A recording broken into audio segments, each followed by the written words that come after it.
kasih kolega saya, sahabat saya, Mas Dr. Iwan Sugiono. Assalamualaikum warahmatullahi wabarakatuh. Selamat pagi, salam sehat, salam sejahtera untuk kita semua.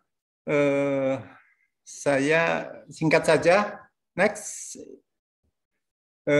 Karena di PPSKI anggota peternak sapi kerbau itu tidak mungkin agak berbeda dengan yang di ayam, di mana para pelaku usahanya banyak yang kelompok menengah dan besar. Kalau di sapi itu 70% kelompok kecil dan kecil banget. Jadi agak sulit untuk mengkolek data dari para pelaku usaha peternakan sapi yang di tingkat rakyat. Nah, berikut ini saya sajikan data dari Dirjenak yang kebetulan kita bulan kemarin diajak untuk diskusi masalah ketersediaan dan kebutuhan daging sapi kerbau nasional. Kita lihat dari data ini dari waktu ke waktu, kalau ini direkod dari 2019, 2020, 2021, konsumsi per kapita daging makin ke sini makin menurun. Dan puncaknya memang di tahun 2021 adalah dari perjalanan kami sebagai peternak sapi merupakan tahun yang paling berat.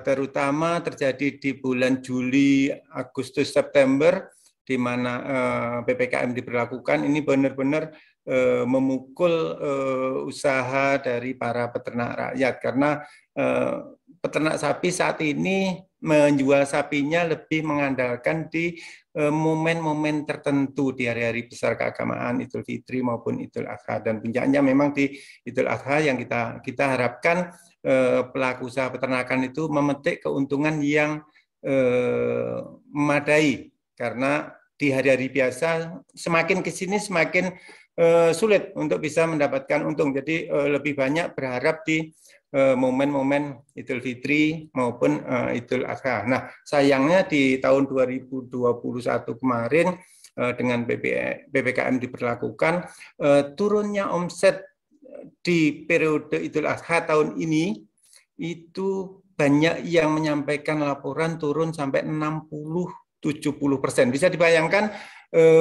bagaimana terpukulnya peternak rakyat di tahun 2021 ini. Dan bahkan saya mendapatkan informasi dari beberapa teman, sampai saat ini masih banyak sapi-sapi sisa yang tadinya dialokasikan untuk kurban. Jadi terutama yang kelompok sapi-sapi besar yang tidak terjual di periode kemarin, saat ini masih ada di beberapa kantong peternakan rakyat. Nah, ini diharapkan nanti setelah situasi agak membaik, kalau kita lihat sekarang sudah mulai pergerakan orang ke mal, ke pasar, ke jalan-jalan sudah ramai. Mudah-mudahan 2022 nanti akan ada perbaikan situasi, karena untuk memulihkan keterpurukan di tahun 2021. Beda dengan tahun 2020 di mana walaupun sudah ada pandemi tapi tingkat konsumsi masyarakat masih bagus, korban juga masih oke.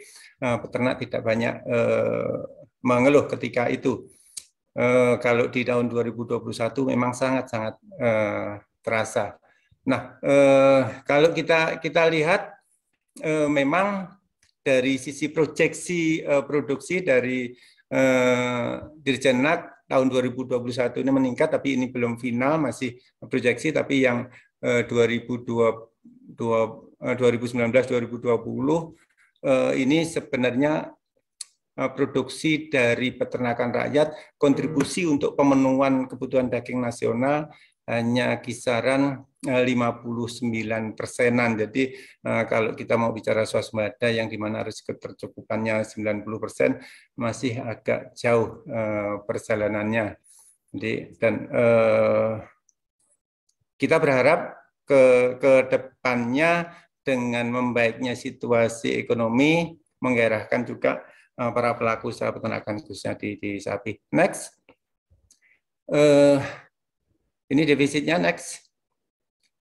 Nah, ini kalau kita lihat profil dari peternak rakyat Indonesia, ini sangat menyedihkan sekali, di mana 56% peternak yang saat ini menggeluti usaha peternakan itu usianya sudah di atas 50 tahun.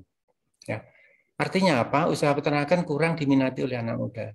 Ini sangat, menurut saya ini ke depan sangat membahayakan keberlangsungan industri peternakan rakyat di Indonesia. Kalau sebuah usaha yang harus ada dan tidak diminati oleh anak muda, ini pasti cepat atau lambat akan punah jenis usaha ini.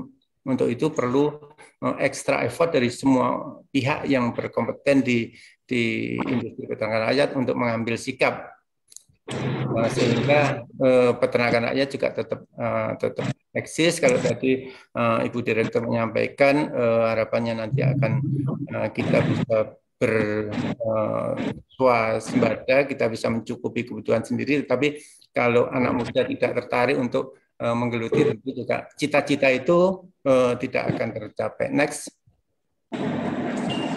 Nah, kalau dari sisi kepemilikan tadi saya sampaikan bahwa peternakan sapi di Indonesia itu 63-64% kepemilikannya hanya 1-2 ekor per kakak.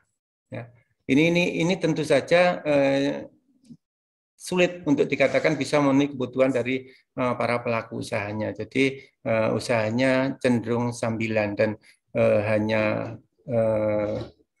sekitar 29% yang memiliki 3-9 ekor pun juga belum bisa memenuhi kebutuhan ekonomi rumah tangga masing-masing. Nah, baru hanya sekitar 7% lah yang benar-benar bisa dikatakan pengusaha peternakan. Nah, harapannya ke depan makin banyak yang sisi kanannya, artinya dari peternakan tradisional bisa bertransformasi ke peternak profesional. Next.